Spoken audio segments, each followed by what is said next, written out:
तो गाइज आज हम डिस्कस करेंगे क्लिनिकल पैथ। हमारा चैप्टर स्टार्ट हो रखा है क्लिनिकल पैथोलॉजी, और उसके अंदर हमारा यूरिन का चैप्टर। लास्ट वीडियो मैंने यूरिन रूटीन के बारे में बनाई थी, उस पर बेसिक यूरिन के बारे में बताया था। तो उसी वीडियो में मैंने ये भी बताया था कि हमारे यूरिन के 3 मेथड होते हैं, फिजिकल, केमिकल और माइक्रोस्कोपिक एग्जाम्स। तो आज हम फिजिकल एग्जामिनेशन यूरिन का जो पार्ट होता है उसके बारे में आपको मैं बताऊँगा।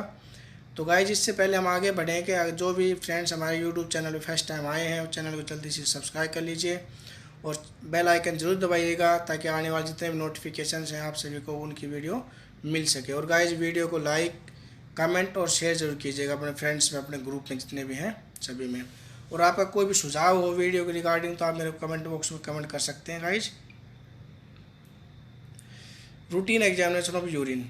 तो गाइज रूटीन के अंदर हम लोग 3 पार्ट में अभी बताया, उस यूनिट से हम फिजिकल एग्जामिनेशन करते हैं।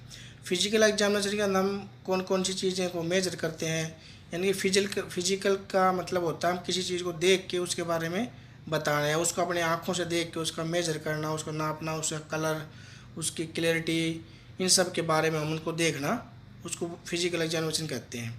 तो यूरिन फिजिकल एग्जामिनेशन के अंदर हम volume, colour, appearance, sediment formation, order, pH और स्पेसिफिक ग्रेविटी है। कलर यानी कि यूरिन का कलर कैसा होता है, वॉल्यूम उसकी मेजर को नापते हैं हम लोग। अपीयरेंस का मतलब होता है क्लियरिटी, यूरिन क्लियर है आपका, टर्बिड है कि कैसा है। सेडिमेंट फॉर्मेशन का मतलब होता है कि जब हम यूरिन कई बार इतना टर्बिड हो जाता है यूरिन का सैंपल और उसको हम कुछ टाइम ले रखते हैं तो नीचे पूरा जम जाता है, सेडिमेंट बन जाता है, उसी चीज़ को सेडिमेंट कहते हैं। ऑर्डर यानी गंध, यूरिन के अंदर कैसी स्मेल आ रही है। पीएच यानी यूरिन आपका अल्कलाइन है, एसिडिक है, न्यूट्रल है, कैसा है उसके बारे में। इस पर ग्रेविटी के अंदर होता है कुछ एलिमेंट, कुछ सॉलिड सब्सटेंस यूरिन के अंदर होते हैं, उन सब के बारे में पता लगाना। तो वॉल्यूम, तो the normal average daily volume of urine for adult is 1200 से 1500 ml, यानी कि 1200 से 1500 ml नॉर्मल डेली एवरेज होती है यूरिन एडल्ट की। चिल्ड्रन में 6 to 12 year discharge about 1000 ml of urine during 24 hours, यानी कि जो बच्चे होते हैं 6 से 12 साल के बच्चे होते हैं वो डिस्चार्ज करते हैं urine 1000 ml of urine during 24 hours. 24 घंटे के अंदर वो 1000 ml यूरिन आपका डिस्चार्ज करते हैं 6 से 12 साल के बच्चे।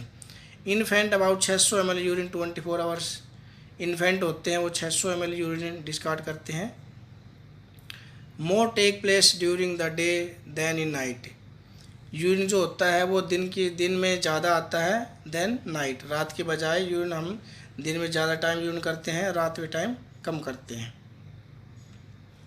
पोलीयूरिया मोर देन 2500 ml, यानी कि 2500 ml, more than 2500 ml urine quantity in 24 hours called polyuria.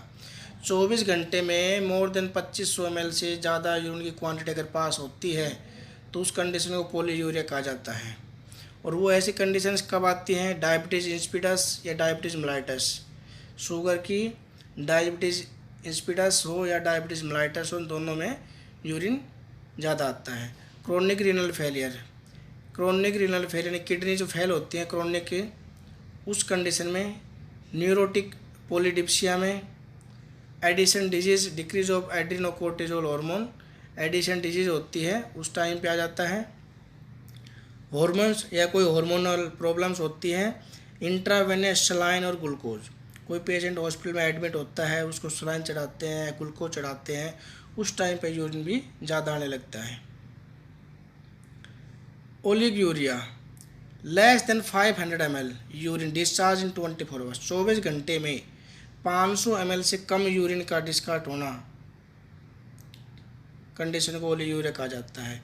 विच में ओकर ड्यूरिंग हॉट वेदर और डिजीज ऑफ किडनी, ये जो कंडीशंस होती है या तो किसी हॉट वेदर ने कोई गर्म मौसम, जैसे कोई व्यक्ति ठंडी जगह पर रहता है अचानक देखिए गर्म जगह पे चला जाता है, मौसम चेंज हो जाता है उसकी वजह से होता है, या फिर किडनी डिजीज़ होती है, नेफ्राटिक डिजीज़ होती है किडनी की, उस कंडीशन पे यूरिन का फॉर्मेशन कम हो पाता है, लो यूरिन आउटपुट होता है उस कंडीशन पे।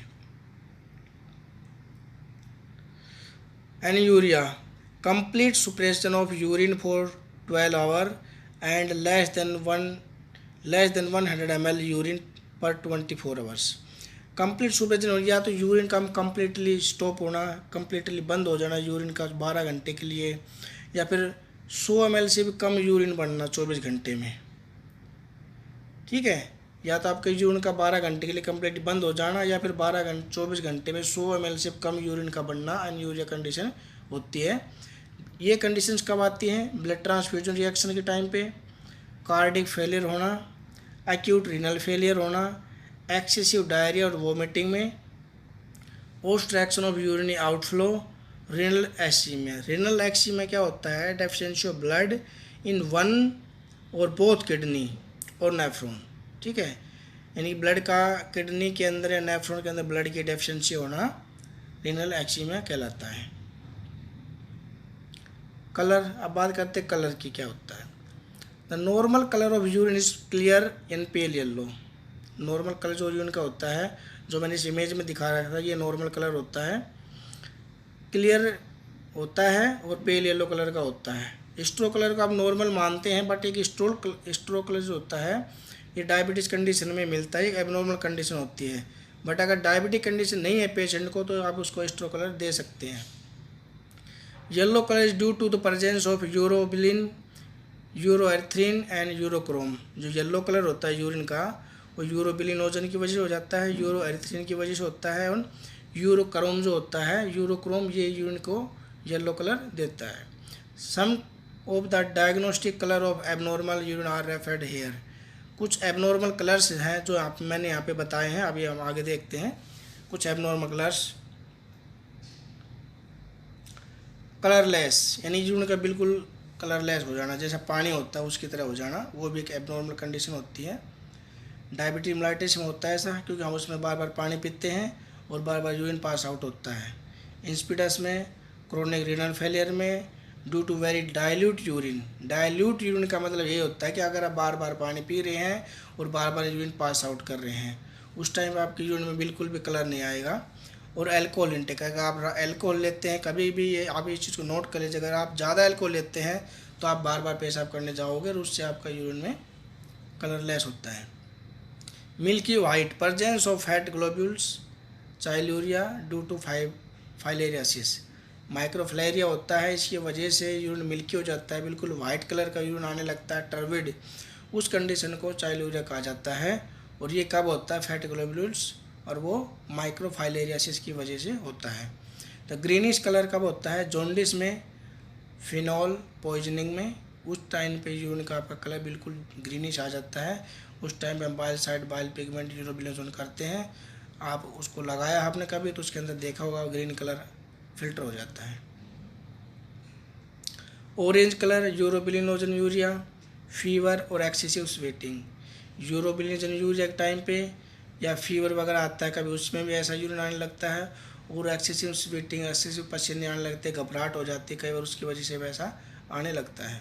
Reddish colour, beet root ingestion, चुकंदर खाने से, haematuria, haemoglobinuria, pyridium sulphonyl.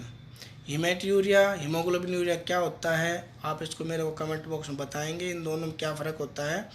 अगर आपको पता है तो बताइए, अगर नहीं पता है तो मैं आपको नेक्स्ट वीडियो में इसके बारे में एक्सप्लेन कर दूंगा, या जब नेक्स्ट टाइम हमारे माइक्रोस्कोप एग्जामिनेशन आएगा उसके अंदर मैं आपको बताऊंगा इसके बारे में क्या होता है।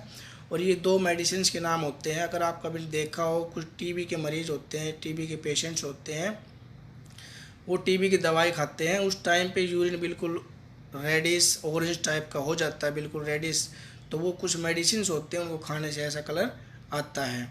डार्क ब्राउन, ब्राउन ब्लैक आना, poisoning, lead mercury, phenol, haemorrhagic होना, बिलरुबिन यूरिया, एक्यूट फेब्रिल डिजीज, इन सब में ब्राउन कलर आ जाता है। अपीयरेंस, यानी कि यूरिन हमारा टर्बिड है, क्लियर है, कैसा है? नॉर्मल यूरिन क्लियर होता है। Appearance of turbid urine provide a warning of possible abnormalities such as presence of pus cells, RBC, bacteria. एक चीज़ आपको मैं बता देता हूँ यहाँ पे, अगर आपके यूरिन में पसल्स होते हैं तब आपका यूरिन टर्बिड हो जाता है, आरबीसी होती है तब टर्बिड होता है, और बैक्टीरिया, अगर आप यूरिन को 2-3 घंटे रूम टेम्परेचर पर रखते हैं, अगर उसके अंदर बैक्टीरिया इन्फेक्शन हो जाता है तो जो मैंने इमेज में दिखा रखा है पूरा ऐसी तरह से टर्बिड यूरिन हो जाता है। और उसके अंदर आप माइक्रोस्कोपी देखते हैं कई बार तो कुछ भी नहीं मिलता, ना आपको आरबीसी मिलती है, ना पसल्स मिलते हैं, ना ब्लड मिलता है, कुछ भी नहीं मिलती, ना बैक्टीरिया होते हैं। उसके अंदर अमोर्फस यूरेट्स होते हैं जो ज़्यादा टाइम यूरिन रखने पे उसके अंदर मिलते हैं। तो उस चीज़ को आप कैसे रूल आउट करोगे उसको मैं आपको माइक्रोस्कोपी या केमिकल एग्जामिनेशन में बताऊंगा। उसके बारे में आपको जानना है उसके बारे में तो आप मेरे को कमेंट कर दीजिएगा। ऑर्डर यानी यूरिन की गंध कैसी होती है यूरिन की। यूरिन ए फ्यूल और प्यूट्रिड smell of urine indicate UTI. अगर यूटीआई इन्फेक्शन होता है किसी को तो उसकी यूरिन की स्मेल बहुत ही सड़ी हुई टाइप की आ जाती है, उसके अंदर आती है यूटीआई इन्फेक्शन में। A fruity smell in often associated with diabetic ketosis that lead to the information of ketone bodies. कोई पेशेंट डायबिटिक होते हैं उनको कीटोसिस रिलीज होती है यूरिन में तो उस टाइम पे फ्रूटी स्मेल आती है, जैसे मीठी मीठी smell. Mousy smell of urine में be release to phenylketonuria. बदबूदार स्मेल आती है जब फिनाइल कीटोन यूरिया आने लगता है यूरिन के अंदर उस टाइम पे भी। और बैक्टीरिया में भी give pungent odour due to the formation of ammonia stand long. Ammonia की यूरिन के अंदर जब फॉर्मेशन हो जाती है आपने तो अमोनिया के बाद ऐसी चीज़ बता देता हूँ आप ज़िंदगी में कभी नहीं भूल पाओगे अमोनिया की स्मेल कैसी होती है। तो ये भी एक बदबूदार स्मेल होती है। अगर आप कभी किसी गवर्नमेंट हॉस्पिटल में जाते हैं या कहीं भी बाहर रोड किनारे जो शौचालय बने होते हैं वहाँ पे कभी जाना बाथरूम कभी करते हो तो वहाँ पे जो एकदम स्मेल आती है वो पूरी अमोनिया जैसी स्मेल होती है, बदबूदार स्मेल होती है, तो वो आ जाती है। और अमोनिया की फॉर्मेशन कब होता है जब आपका यूरिन का जो सैंपल है वो 2 घंटे 3 घंटे 4 घंटे रूम टेम्परेचर पर रखा रहता है और जो रूम का टेम्परेचर तो ज़्यादा हाई होता है, मतलब एसी वगैरह नहीं चलती वहाँ पे, तो उसकी वजह से बैक्टीरियल ग्रोथ हो जाती है और उसकी वजह से अमोनिया की फॉर्मेशन उसमें हो जाती है। पीएच आपका यूरिन एसिडिक है, एल्कलाइन है या न्यूट्रल है, कैसा है उसके बारे में हम देखते हैं। नॉर्मल यूरिन की पीएच 4.6 से 7.5 होती है। अगर इसे ज़्यादा कम हो जाएगी तो भी ख़राब है और ज़्यादा हाई जाएगी तो भी नुकसानदायक होती है। एवरेज और पीएच 6.0 होती है। अगर पीएच 8 चली जाती है, 9 चली जाती है, 10 जाती है तो आपको यूरिन के अंदर कभी कभी जलन सी होने लगती है। लिटमस पेपर और then other pH indicators papers range to 1 to 12। PH paper होता है हमारा उसके अंदर पीएच की रेंज होती है 1 से 12 तक होती है। बाकी अलग अलग कंपनी पर डिपेंड होता है, कुछ ज़्यादा भी होती है कम भी होती है।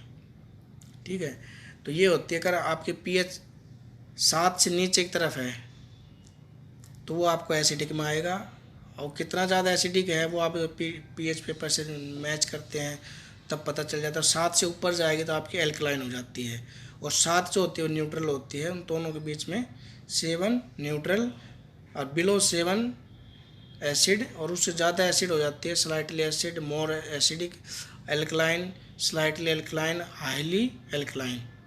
ठीक है। सेडिमेंट फॉर्मेट क्या होता है। Urine contain amorphous phosphate amorphous urates large number of leucocytes and epithelial cells इत्यादि। ज़्यादातर फीमेल पेशेंट हम देखा कभी यूरिन टर्बिड होता है लेकिन जब उसकी माइक्रोस्कोपी करते हैं तो उसके अंदर एपिथेलियल्स मिलते हैं बहुत सारे। या कई बार यूरिन ज़्यादा टाइम रूम टेम्परेचर पर रखा रहता है उसके अंदर हम देखते हैं तो पूरा जैसे इमेज में दिखा रखा है पूरा टर्बिड होता है, उसके अंदर अमोर्फस यूरेट्स मिलते हैं। ठीक है, तो अमोर्फस यूरेट्स और एल्कलाइन फोस्फेटेज इन दोनों की रिपोर्टिंग कैसे की जाती है, किस बेस पे हम लोग करते हैं, तो वो आप मेरे को बताइएगा। ठीक है, तो गाइस ये हमारी वीडियो आपको कैसी लगी, वीडियो को लाइक शेयर कमेंट ज़रूर कीजिएगा गाइस। और कुछ भी सुझाव है आपका तो आप मेरे को कमेंट बॉक्स में कमेंट कर दीजिएगा। और आप हमें फॉलो कर सकते हैं इंस्टाग्राम पे, लिंक्डइन पे, फेसबुक पे, ट्विटर पे आप हमें फॉलो कर सकते हैं। फेसबुक मेरा पेज है RD मेडिकल साइंस के नाम से और ग्रुप भी है medical lab technology with RD medical science. मेरा मेडिकल फेसबुक पे ग्रुप है ये, तो आप इनको फेसबुक पे फॉलो कीजिएगा। और कोई भी गवर्नमेंट नोटिफिकेशन आते हैं गवर्नमेंट जॉब के लिए, प्राइवेट जॉब के लिए, तो मैं अपने पेज पे अपलोड करता हूँ उन चीज़ों को। तो इन सब के आप जानकारी चाहते हैं तो फॉलो कीजिएगा मेरे को गाइस। Thank you.